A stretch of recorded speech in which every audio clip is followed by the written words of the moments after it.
कक्षा 10वीं। आज मैं आप लोगों को क्षितिज भाग 2 गद्य खंड का लखनवी अंदाज पाठ पढ़ाऊंगी। इसके लेखक यशपाल जी हैं।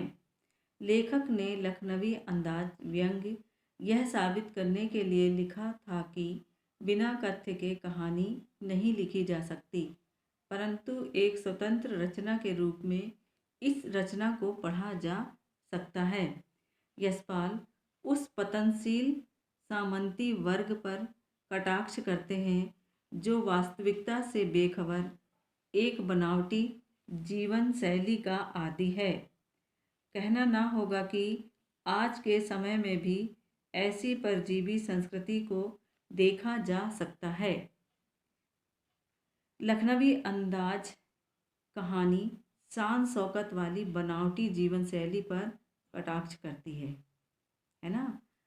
इसको अपन पढ़ते हैं। लेखक के पास के स्टेशन तक ही रेल यात्रा करनी थी। यद्यपि सेकेंड क्लास में पैसे अधिक लगते थे, फिर भी लेखक ने सोचा कि नई कहानी के बारे में सोचने का तथा खिड़की से बाहर के दृश्य देखने का अवसर मिल जाएगा। वे सेकेंड क्लास का टिकट लेकर डिब्बे में चढ़ गए। डिब्बे में उनके अतिरिक्त एक सज्जन और थे। वे सफ़ेद पोश लखनवी नवाब थे। वे आराम से सीट पर पालथी मारे बैठे थे। उनके सामने दो ताज़ा चिकने खीरे तौलिए पर रखे थे। लेखक के आने से उन्हें थोड़ा सा विघ्न अनुभव हुआ। उन्होंने लेखक से बात करने का उत्साह नहीं दिखाया, अतः लेखक ने भी उनसे आंखें चुरा लीं। लेखक अकेले में बैठे बैठे कल्पना करने लगे कि आखिरकार नवाब साहब ने सेकेंड क्लास में सफ़र करने का कैसे विचार किया। सोचा कि शायद उन्होंने अकेले सफ़र काटने के लिए 2 खीरे खरीदे होंगे। एकाएक नवाब साहब ने लेखक को संबोधित किया और पूछा, जनाब खीरे का शौक फरमाएंगे। लेखक ने शुक्रिया अदा करते हुए मना कर दिया। अब नवाब साहब ने तौलिए झाड़कर बिछा लिए और उन पर खीरे सजा दिए।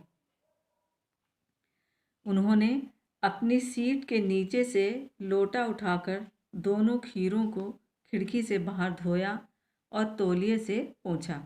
चाकू निकालकर खीरे के सिर काटे तथा उनका झाग निकाला। फिर बड़ी सावधानी से छीलकर उनकी फांकों को बड़े अच्छे तरीके से तौलिए पर सजाते गए। नवाब साहब ने खीरों पर जीरा और लाल मिर्च बुरक दी। साफ लग रहा था कि इस दौरान नवाब साहब मन ही मन खीरे का स्वाद ले चुके थे। उन्होंने एक बार लेखक को फिर से निमंत्रण दिया, है ना, यानी पूछा खीरा खाएंगे, परंतु लेखक महोदय भी एक बार इनकार कर चुके थे, सो अड़े रहे। अब नवाब साहब ने बड़ी प्यासी नज़रों से खीरे की फांकों को देखा, एक लंबी सांस ली, खीरे की एक फांक उठाकर होंठों तक ले गए, फांक को सूंघा। स्वाद के आनंद से उनकी पलकें मुंद गईं। उन्होंने मुंह में भर आए पानी को गले में उतार लिया। उसके बाद उन्होंने खीरा खिड़की के बाहर छोड़ दिया। इस प्रकार एक एक खीरे को सूंघकर उसका स्वाद लेते हुए वे बाहर छोड़ते गए। सारे खीरे बाहर फेंककर उन्होंने तौलिए से हाथ और ओंठ पोंछे। फिर गर्वपूर्वक लेखक की ओर देखा, मानो कह रहे हों, यह है खानदानी रईसों का तरीका। नवाब साहब मानो खीरे की तैयारी और प्रयोग से थककर लेट गए। लेखक को उनके सम्मान में सिर झुकाना पड़ा। लेखक सोचने लगे कि क्या स्वाद और सुगंध से इस तरह संतुष्ट हुआ जा सकता है।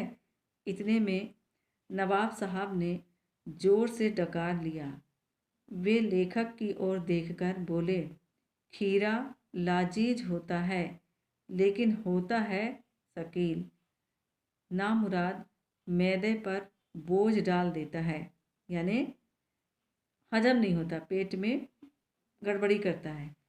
यह सुनते ही लेखक को लगा, ये नवाब साहब ही हैं, कई कहानी के लेखक। अगर सुगंध और स्वाद की कल्पना से पेट भर सकता है तो बिना विचार, घटना और पात्र के नई कहानी नहीं लिखी जा सकती। हमने आपको इस पाठ का सार बताए हैं। आप इस पाठ का अध्ययन कीजिए।